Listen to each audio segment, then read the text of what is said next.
Mais moi, je fais l'effort de parler. Vous avez peut-être vu les vidéos de la ventre de Black. Mais ça, c'est très tard. Vous n'avez que vu juste une petite partie. Vous n'avez que vu les vidéos de 2016, de 2017, pardon. Où sont passées des vidéos de 2013. Où sont passées des vidéos de 2012. Où sont passées des vidéos de 2014. On ne vous montre pas ça. La ventre de Black, ça fait mal, c'est vrai. Mais croyez-moi, il y a pire que ça. Si je dis qu'il y a pire que ça, c'est parce que moi qui vous parle,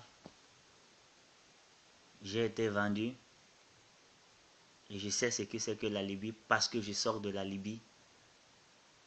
J'ai fait beaucoup de temps en Libye et je le maîtrise dans ma main. Moi, j'ai été vendu à 150 000 francs CFA dans la ville de Sabah que beaucoup connaissent. J'ai travaillé pendant 6 mois dans le champ. Avec la grâce de Dieu, je me suis enfui. Mais je n'étais pas sauvé. Je me suis déchargé d'un fardeau pour embrasser un autre fardeau. J'ai fui de Sabah pour Bengualit. Beaucoup connaissent. J'ai été kidnappé par un groupe de rebelles. Le chef de rebelles s'appelait Abdou Karim. Pour ceux qui sont passés à Bengualit, connaissent bien cet homme. Cet homme peut détenir près de 350 femmes africaines, là où je vous parle. Les hommes, je ne peux pas compter. Des chicottes mentionnent très bien, des courants électriques sur votre corps.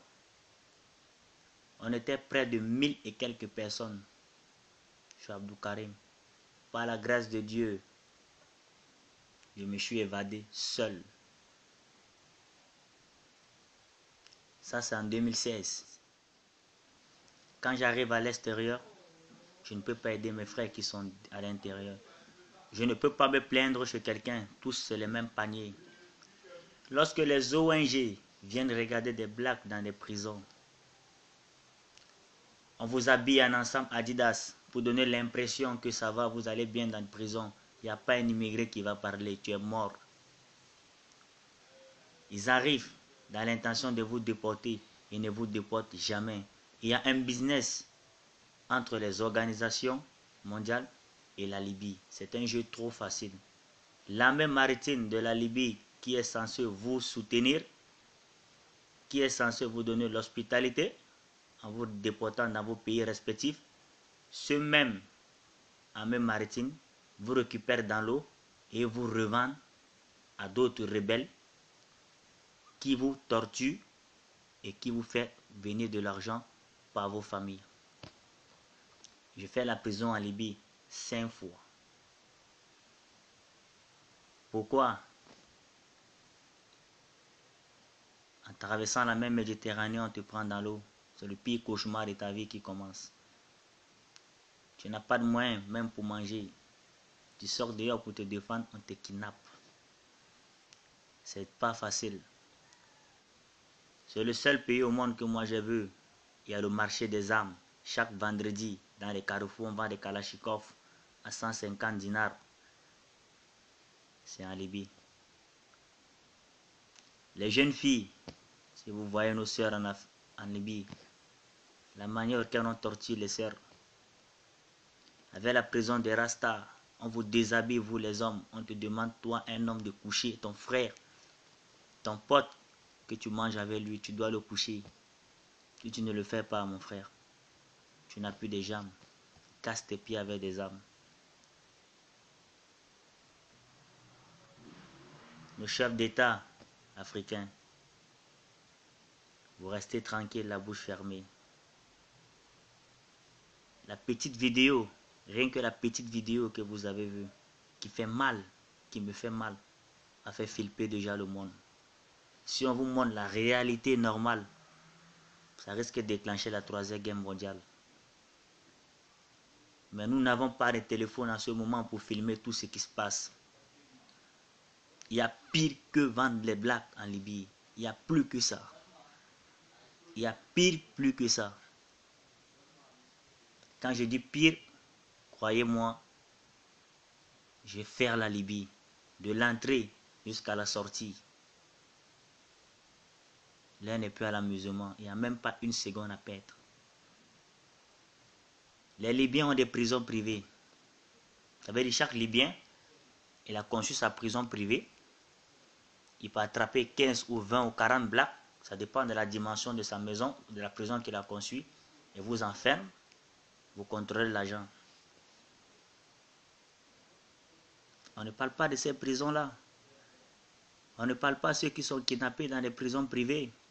Les prisons d'État libyens que les unions européennes financent pour arrêter la fuite immigratoire, ceux mêmes gens qui attrapent des blacks dans la mer Méditerranée, les revendent aux rebelles, les soumis à l'esclavage, comme vous avez vu, les fait travailler dur. Beaucoup des Africains sont morts. Quand les Africains meurent dans l'eau, quand les cadavres sortent au niveau de Zouara, où je vivais, dans la ville où j'étais, il n'y a personne qui filme ça. Je vais vous donner un exemple très simple. Lorsqu'on lance, il y a lancement peut-être 15 ou 20 convois dans la Méditerranée. Il y a peut-être 7 bateaux qui arrivent. Où sont passés le reste des bateaux? Tous sont noyés. Un Zodiac contient 120 immigrés à l'intérieur. Imaginez-vous si on a lancé 15 et que c'est 7 qui arrivent. On a 8 Zodiacs qui sont noyés dans l'eau. Quand vous faites 8 fois 120, vous voyez le nombre de personnes qui sont mortes. Vous savez comment ça se passe? Il n'y a pas un cimetière des blacks en Libye, on ne vous a jamais dit ça. Vous n'avez jamais posé la question de savoir où sont passés les cadavres des Africains qui sont restés dans la Méditerranée. Vous n'avez jamais compris le système. On récupère les blacks qui sont morts, ça fait tout un tas de cadavres. On va creuser un grand trou. On verse les cadavres à l'intérieur. On ne verse pas la terre, attention. On donne l'impression aux Africains qu'on les a enterrés, mais non, c'est pas fini ça. Le trafic des organes commence. C'est ça l'enjeu qui commence. Le trafic des organes commence. Le trafic des organes, ils enlèvent des parties essentielles avant de verser la terre. Je sais de quoi je parle. Je ne parle pas parce que je vais parler. Je parle ce que j'ai vu, ce que j'ai assisté. Ils décapitent le corps des Africains pour prendre les organes qu'ils en ont besoin pour les vendre aux Occidentaux. Il y a des bateaux américains sur la mer. Il y a des bateaux français sur la mer. Soi-disant qu'ils viennent prendre du pétrole. C'est pas du pétrole, man. C'est du business. C'est pas de pétrole. Lorsque vous entendez, il y a 4 ou 25 convois qui a chavié dans la mer, où sont passés les corps? On ne parle pas de ça. Il y a plein, des millions des Africains qui sont morts en Libye. Je ne peux même pas citer les noms. Certaines familles pensent que les enfants sont en Europe, mais c'est maïs, man. Tu ne peux pas parler parce que tu vas touffer la famille. Je suis Camerounais. J'ai perdu beaucoup de mes amis. À l'heure où je vous parle, beaucoup sont en prison. Des prisons que même des chefs d'État africains ne peuvent jamais retrouver dans les sous-sols. Il faut quelqu'un qui maîtrise le terrain. Il faut quelqu'un qui connaît le terrain pour citer ces prisons-là. Je ne peux plus pleurer. Je suis fatigué de pleurer. Nous avons trouvé des cadavres.